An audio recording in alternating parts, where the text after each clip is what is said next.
Hello guys, welcome back to my channel. और फिर से मैं लेके आई आपके लिए एक नया स्टोरी टाइम जो कि हमारी लाइफ का बिल्कुल रियल स्टोरी टाइम है। इसमें कुछ भी फेक नहीं है और ये ना थोड़ा सा पैरानॉर्मल एक्टिविटी से भी रिलेटेड है। तो अगर आप लोग पैरानॉर्मल एक्टिविटी से कोई चीज़ नहीं सुनते हो तो मैं इसलिए ही पहले आपको डिस्क्लेमर दे देती हूँ। तो हुआ ये था, ये बात ना आज से 4 साल पहले की, जब मैं अपने कॉलेज में थी। तो हमारे कॉम्पिटिशन था जालंधर में, तो हमको जाना था जालंधर। तो सीरीज ऑफ इंसिडेंट्स हुए हमारे साथ। तो हमारी जो ट्रेन थी, हम लोग शताब्दी बुक करी थी हमने, वो हमारी बहुत लेट हो गई थी। मतलब कुछ ऐसी लेट हो गई थी, 6-7 घंटे वो ट्रेन डिले थी। और शताब्दी कभी डिले नहीं होती है, बट वो पहली बार डिले थी। तो हमने कहा चाहिए कोई बात नहीं, हम 3 लड़कियां थी।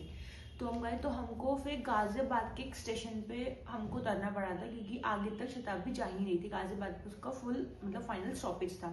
और जो हमारी जालंधर की ट्रेन थी वो थी हमारी दिल्ली से।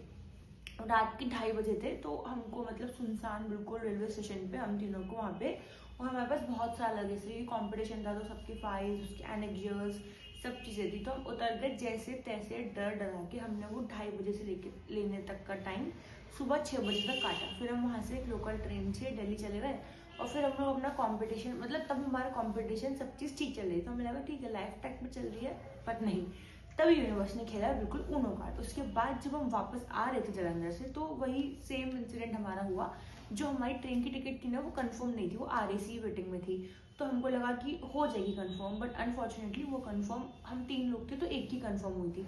तो अब एक जना कैसे ज़्यादा 2 को छोड़ के, तो हम लोग फिर ट्रेन से हमने सोचा कि अवॉइड कर देते हैं, हम कोई कैब वगैरह कर लेते हैं। तो हम लोगों ने कैब करी जालंधर से दिल्ली के लिए। आई नो बहुत लंबा था, बट हमारे पास तब कोई ऑल्टरनेट नहीं था। और हम लोग मतलब इतने बड़े भी नहीं थे कि कुछ डिसीजन हम ले सके। और हिम्मत तो थी नहीं कि मम्मी पापा को बता दी, क्योंकि गलती तो भाई हमारी थी। RAC वेटिंग थी, RAC वेटिंग में इतने कॉन्फिडेंटली बिल्कुल चौड़ में चले गए कि हो जाएगा। अब मम्मी पापा को बता दे तो वही लेक्चर तो मिलता ही मिलता। तो हमने छोड़ो कोई बात नहीं, हम टैक्सी कर लेते हैं, टैक्सी चलते हैं। अब वो टैक्सी वाला इतना ही हद स्लो चला रहा था। बंद करिए 1 मिनट। अब जब हम लोग वापस आए थे तो हमने मतलब कैब करी हुई थी। हमें बट पता नहीं था कि अपेरेंटली जो हमारे नेक्स्ट टाउन था वहाँ पे हमारे 3 फ्रेंड्स, तो वो 3 भी उस कॉम्पिटिशन में आए हुए थे। तो उन्होंने बोला कि उनका भी मतलब ये सीन था कि ट्रेन का कुछ कंफर्म नहीं था, कि तब ना बहुत कुछ आई थिंक सालक का टाइम चल रहा था। तो उन्होंने बोला हम भी कैब कर लेते हैं। तो हमने कहा एक ही कैब कर लेते हैं। तो इसलिए हमने एक बड़ी सी XUV करी और फिर हम लोग चल दिए। 6 घंटे तक हम लोग नॉर्मल चलते रहे। फिर आई थिंक रात हो गई थी, हाँ रात के 9 बज गए थे। तो 9 बजे उस कैब ड्राइवर की जो गाड़ी थी वो हो गई खराब। और बिल्कुल ऐसे खराब हुई थी, लिटरली जंगल में बिल्कुल सुनसान एरिया पे हो गई खराब। अब बस वहाँ खराब हुई नहीं कि हमारा दिमाग 24/7 चलने लग गया कि अब क्या होगा, बिल्कुल सुनसान रोड है। सारे थॉट्स पूरे दिमाग में आते हैं। हमने कहा अब क्या ही कर सकता है। फिर कैब वाला बोलता है कि मैं आता हूँ, आप 5 मिनट यहीं पे रोको, आगे मैकेनिक है, मैं यहीं पे लोकल रहता हूँ, मैं आता हूँ। तो मैंने कहा ठीक है भैया, पर भैया जल्दी आना। तो हमने ना उसका नंबर ले लिया था फॉर सिक्योरिटी रीजन के लिए, कि भाई कहीं भाग ना जाए। बट नंबर भी उसका स्विच ऑफ ही आ रहा था। और वो 5 मिनट बोल के गया था, 5 घंटे हमने वेट करा, पर वो वहाँ पे वापस आया ही नहीं। और फिर हमको तब थोड़ा थोड़ा तो लगा था कि यार दाल में कुछ काला है या फिर क्या नहीं। बट फिर मैंने बोला कि दाल में कुछ काला होता तो अपनी गाड़ी जो छोड़ के जाता वो हमारे पास। अब ऐसे कर करके फिर रात के शायद 11 बज गए थे। तो हम लोगों ने सोचा कि थोड़ा आगे पैदल चल के देखते हैं कि शायद कुछ होटल या फिर कुछ चीज़ें, मतलब एकोमोडेशन या फिर कुछ स्टे का कुछ मिल जाए। मैं स्टॉप करी हूँ। अब हम लोग थोड़ा सा आगे चलते हैं तो हमको ना एक मतलब एक घर टाइप का दिखता है। वहाँ पे ना लगातार 2 घर थे। फिर हमने सोचा कि यार ऐसे रात को किसी के घर में जाना, उनसे परमिशन लेना, पहले तो कोई हाँ नहीं करेगा, क्योंकि एक जगह तो बात समझ में आती, पूरा कुलवा हम साथ में लेके चल रहे थे, हम 6 लोग थे। तो हमने बोला कि छोड़ो, यहाँ पे ऐसे कोई भी मतलब नहीं करेगा अलाउ। तो फिर वहाँ पे किसी ने गेट भी नहीं खोला था, मतलब मेरी फ्रेंड ने गेट नॉक भी किया था, किसी ने गेट ही नहीं खोला। तो फिर हमने कहा चलो छोड़ो, थोड़ा हम आगे चल के और देखते हैं। हम जैसे आगे गए तो वहाँ पर एक मतलब अच्छा सा होटल कम घर था, जैसे PG टाइप होता है ना, बिल्कुल वैसे। तो वहाँ पे ऊपर लिख भी रहा था PG फॉर रेंट। तो हमने कहा इनसे बात कर लेते हैं, शायद हमको रात में रहने दें। ये आइडिया मेरी फ्रेंड का था। मैंने उसको बोला था कि यार ऐसे नहीं करते, क्योंकि दिमाग तो भाई सावधान इंडिया वाला था, भाई सावधान इंडिया देख देख कर। मैंने कहा ऐसा नहीं करते हैं, कुछ बाद में भूत प्रेत कुछ भी निकल आए भी नेवर। तो सब लोग बोलते हैं कि नहीं यार ऐसा कुछ सुपरेट नहीं होता। अब फ्रेंड्स के साथ तो थी, इतनी हिम्मत तो थी नहीं मेरे में कि मैं अकेले कहीं चली जाऊँ, मेजोरिटी के साथ जाना था। तो फिर हम लोगों ने वहाँ पे गए तो वहाँ पर एक मतलब यंग सी लड़की रहती थी। तो उसने बोला कि हाँ ठीक है आप लोग यहाँ पे रह सकते हो। मतलब उसने ना बहुत ही वार्म वेलकम दिया। इतना वार्म वेलकम देख के ना मैंने कहा यार मतलब इतना अनजान के लिए तो कोई भी इतना वार्म वेलकम देता ही नहीं है, तो समथिंग फिशी हो सकता है। बट वही समझदार की बात तो कोई सुनता नहीं है, तो उन पांचों ने मेरी बात सुनी ही नहीं, इग्नोर कर दिया और वो लोग मस्त वहां पे जाके रहने लग गए। अब एकदम से उस लड़की ने ना खाना भी बनाया हमारे लिए, उसने बोला कि खाना मैंने ऑलरेडी प्रिपेयर कर रखा था। मुझे तो समझ में नहीं कि उसको कैसे होता था कि हम पहले से आने वाले हैं कि उसने इतने सारे लोगों को खाना भी प्रिपेयर कर रखा था। फिर अब वही अगेन फिर मेरी किसी ने नेक्स्ट हुई, तो मैंने कहा ठीक है खा लेते हैं। तो थोड़ा बहुत हमने खाना खाया। अब इतनी देर में हम लोग अपने नॉर्मल मतलब गॉसिप में बिजी थे। फिर हम लोग खाना वाना खा के उन्होंने हमको एक बड़ा सा हॉल दिया था, बोला था कि आप लोग यहाँ पे मतलब 6 जने रह सकते हो। तो हम लोग वहाँ पे आराम से सो गए। उतनी देर में रात के आई थिंक 1 बज गया था। इतनी बिल्कुल पूरे घर की सब जगह की लाइट्स बिल्कुल खूब अंधेरा हो गया, और मतलब मुझे ना अंधेरे में नींद आती नहीं है। तो मैंने कहा यार ये तो गड़बड़ हो गया। फिर मैंने मतलब जो लड़की थी उसको ढूंढा, मतलब मैंने उसको आवाज़ लगाई, उसका नाम ना रिया था। तो उस पहले उसका मैं नाम बता दिया, तो मैंने उसको आवाज़ लगाई कुछ कैंडल कुछ हो, बट आवाज़ जा ही नहीं रही थी, मतलब ऐसा लगता है कि वो सुन ही नहीं रही है। फिर हमने घर में देखा अपने फ़ोन की फ्लैश लाइट खोल के, तो वो लड़की वहाँ पे थी नहीं, पूरा घर मतलब बिल्कुल खाली पड़ा था। फिर मैंने अब अकेले जो थी मैं डर गई मैं, तो फिर मैंने 5 लोगों को उठाया कि यार यहाँ पे वो लड़की दिख रिया है नहीं और लाइट पूरी जा चुकी है, अब हम करें तो करें क्या। अब मेरे साथ जो 2 लड़के थे ना वो भी बिल्कुल फ्रीक आउट हो गए कि यार ये तो मतलब ये तो क्या ही हो गया, वो लड़की यहाँ पर है ही नहीं। और हमने खाना जिस बर्तन में हमने खाने भी खाए थे ना वो सब वॉश थे, तो हमने कहा गई तो अभी अभी होगी, बट क्वेश्चन ये था कि इतनी रात को गई कहाँ पर थी, वो भी इतनी अकेली, मतलब एक यंग लड़की रात को घूम कहाँ रही, गई कहाँ थी। उसके बाद जो हुआ ना उससे हमारे दिमाग की सिट्टी बिट्टी गोल हो गई। सारे गेट घर के दरवाजे धड़ धड़ धड़ धड़ धड़ बिल्कुल खुलने लग गए। और मैंने बोला कि यार ये क्या ही चल रहा है। फिर मेरे फ्रेंड ने बोला कि हो सकता है पुराना घर होगा, तो वीक तो हो ही जाता है लकड़ी वगैरह, तो इसलिए शायद बज रहा हो। तो थोड़ा सा मुझे रीजनिंग भी लगा, मैंने कहा हाँ यार हो सकता है कि पुराने मतलब घर वर हो तो हवा से खुल गया, और सन सन सन उसमें जो हवा बजने लग गई। उस देर में घड़ी में बज गए आई थिंक रात के 2:30 बजे, और 2:30 बजे वो पहले वाली क्लॉक में चलती थी, बड़ी वाली इसमें जब 2:30 बज जाता था तो टंग टंग टंग आवाज़ होती थी बहुत जोर जोर से, उसमें वो टंग टंग टंग सी आवाज़ हुई। अब जैसे ही वो टंग टंग सी आवाज़ हुई, मेरे साथ जो मेरे 5 लॉजिकल दोस्त थे उन सबकी भी सिट्टी बिट्टी हो गई गुल। अब हमने अब सन्नाटेदार हवा, मेरे लॉजिकल वाले फ्रेंड्स का लॉजिक गया। मैंने उनको फिर बोला कि अब मौके पे चौका तो था ही, तो वो सुनाती कैसी ने मेरी बात नहीं सुनी। तो मैंने उनको बोला, मैंने कहा जब मैंने उनको बोला था कि ये सेफ नहीं है, मैंने सावधान इंडिया देखा है, मुझसे पूछो, बट नहीं, उन लोगों ने मेरी बात नहीं मानी। उसके बाद कुछ भी नहीं।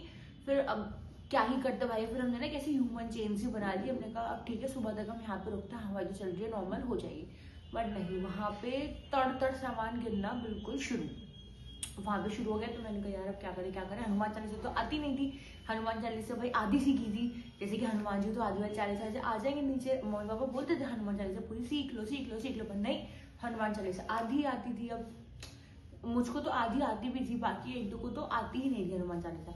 उसके बाद फिर 1 घंटा जैसे जैसे गुजरा, उस 1 घंटे के बाद मतलब मुझे ना अजीब सी आवाज आने लगी, जैसे कोई रो रहा है। मैंने उसको पूछा, जो मेरी फ्रेंड ही नहीं ना, मैंने कहा तेरे को भी कुछ आवाज आ रही है? उसने बोला हाँ यार मतलब कुछ आ तो रही है ऐसी की रोने की। तो उसने बोला कि अरे ये 2 लड़के रो रहे होंगे, ये वैसे भी बहुत रोते हुए, उनको डर लग रहा होगा। मैंने कहा नहीं, किसी लड़की की रोने की आवाज है भाई।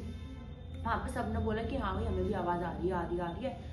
फिर क्या था, मैंने कहा यार हो सकता है वो लड़की वापस आ गई हो, रिया वो रो रही हो उसके लगभग गई। तो हम लोगों ने देखना शुरू कर दिया कि यहाँ कोई होगा, वहाँ कोई होगा। जैसे हम देख रहे थे ना, तो उसके पूरे घर में इतनी अजीब सी बिल्कुल वाइब्स थी ना। हम जैसे बाहर गए, यहाँ पे इतना बड़ा पोर्ट्रेट था। वो ये बताओ किसके घर में बिल्कुल लाल पोर्ट्रेट होता है, जैसे खूनी वाला लाल होता है ना, बिल्कुल वैसा पोर्ट्रेट था। उसमें 2 इतनी बड़ी बड़ी आंखें बनी हुई थी डरावनी सी, और बिल्कुल ऐसे था उसका पोर्ट्रेट। तुम ऐसे हो कि बिल्कुल तुम्हें ही फेस कर रही हो। आदि तो भैया वहीं पे हो गया मेरा काम। मैंने कहा यार ये क्या ही है, मैं कहा यहाँ से थोड़ा चलते हैं। फिर हम वहाँ पे जब हम सर्च करते कि कौन रो रहा है, तो वहाँ पर हम जैसे दूसरे रूम में गए ना, वहाँ पे बिल्कुल जो दीवार थी उस पर लिखा हुआ था कुछ, और अजीब सी लैंग्वेज थी जो पढ़ने में नहीं आ रही थी, पूरी दीवारों पे लिख रहा था। मैंने कहा ये या तो जिसका घर है वो या तो मतलब कुछ साइकेट्रिक पेशेंट है, या फिर कुछ ना कुछ है, ये चीज नॉर्मल नहीं है। फिर हम लोग जैसे जैसे गए, तो वहाँ पर ना वो दरवाजा खुला हुआ दिखा जो ना गार्डन की साइड जाता था। अब हम वहाँ पे गए, तो वहाँ पे वही लड़की थी रिया, वो वहाँ पे खड़ी थी। बट सबसे शॉक की बात अब आएगी, उसका जो अपीयरेंस था ना वो बिल्कुल चेंज था। पहले बिल्कुल भाई वो यंग सुंदर सी ब्यूटीफुल सी लड़की थी, और मैंने उसको देखा तो बिल्कुल बिखरे बाल, और उसमें मतलब रिंकल्स, जैसे कितनी वो दुखी हो, मतलब लिटरली आपको बताओ ना कि मतलब आप मानोगे नहीं, पर बिल्कुल ऐसा लगता है कि कहाँ की वो चुड़ैल वगैरह, बिल्कुल उसने ऐसी वाइब्स आ गई देखने में, बिल्कुल लग ही नहीं रहा था कि वो नॉर्मल बिल्कुल नॉर्मल पर्सन है। हम 6 यहाँ खड़े हैं, वो वहाँ पे रोए जा रही है। तो फिर अब उसने जो एक लड़का था अमन, उसने पूछा हिम्मत की कि मतलब रिया आर यू ऑल राइट, अभी तो यहाँ पर थी ब्रो, फिर देखो क्या हो गया, वाई आर यू क्राइंग, उसने पूछा। तो वो बोलती कि तुम लोगों को यहाँ पे नहीं आना चाहिए था, तुम लोग मेरी जगह पर आए हो और मैं किसी को जाने नहीं दूंगी, ये वो करके। और मतलब हम सब बहुत डर चुके थे, बट सावधान रहने वाला दिमाग तो चल रहा ही था मेरा। तो मैंने उसको बोला, मैंने कहा रिया तेरी जो कहानी है वो हम सुनेंगे, तो हमें बता कि क्या कहानी थी। मैंने माइंड में सोचा शायद यूनिवर्स मुझे साइन दे रहे कि भाई तुम सुनो उसकी कहानी, तुम्हारी दुख भरी जिंदगी से कहानी दुखी उसकी जिंदगी है। तो मैंने कहा रिया तू हमें बता ब्रो कि क्या बात है, तू क्यों रो रही है, ये सब चीजें। तो उसने पहले मतलब वो मूड में लग नहीं रही थी बताने के लिए, उसको इतना गुस्सा है कि तुमको नहीं आना चाहिए था, तुम लोग आधी रात में से बाहर निकलते ही क्यों है, ये है वो है। और फिर बड़ी मुश्किल से जब हम छो ने अपने नीज पे बैठ के उसको प्रे कराना कि ब्रो तू बता क्या बात है, हम लोग तेरी कहानी सुनेंगे, हो सकता है तेरी कहानी किसी ने नहीं सुनी हो। फिर उसने अपनी पूरी लंबी चौड़ी कहानी नरेट करी, कम से कम 10-15 मिनट की, कि उसके घर वालों ने उसको कैसे टॉर्चर किया था और उसके हस्बैंड ने उसको कैसे टॉर्चर किया और उसके कैसे हार्ट ब्रेक हुए, करियर उसका बिल्कुल फेल हो चुका था। और इसी सब वजह से ना उसको एक मेंटल प्रॉब्लम हो गई थी, तो वो शायद 2 साल के लिए साइकेट्रिस्टिक वार्ड में भी एडमिट थी। और जिस दिन हम लोग यहाँ पे आए थे ना, वो उससे पहले दिन ही उसको मतलब रिहैब से यहाँ पे भेजा गया था। तो वो इसलिए ऐसी थी।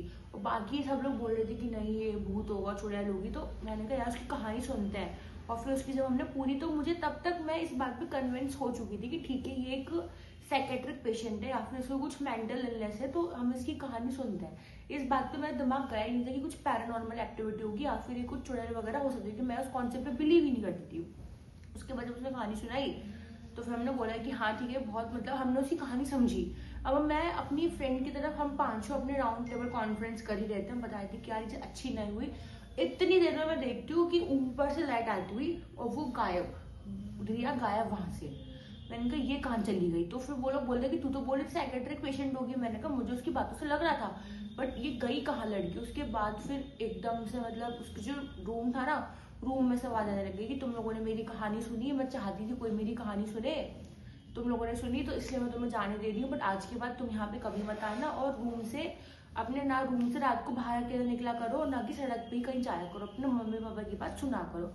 उसके बाद हम लोग वहीं गार्डन में थे। फिर हमने कहा यार अब घर क्या क्या करें क्या नहीं करें, हमें कुछ भी समझ में नहीं आ रहा था। सुबह के शायद तब तक 4:30 बज चुके थे। अब ब्रह्म मुहूर्त स्टार्ट हो गया था, तो हम लोग वहीं पे मतलब गार्डन में थे, हम उस घर के अंदर हमने एंटर नहीं किया डर के मारे। फिर जब 6 बज गए थे तब हम लोग वहां से गए। और फिर जो गाड़ी थी जो हमारी खराब हुई थी, ड्राइवर तो नहीं आया था, but I do out of no way sudden वो गाड़ी हमारी ठीक हो गई।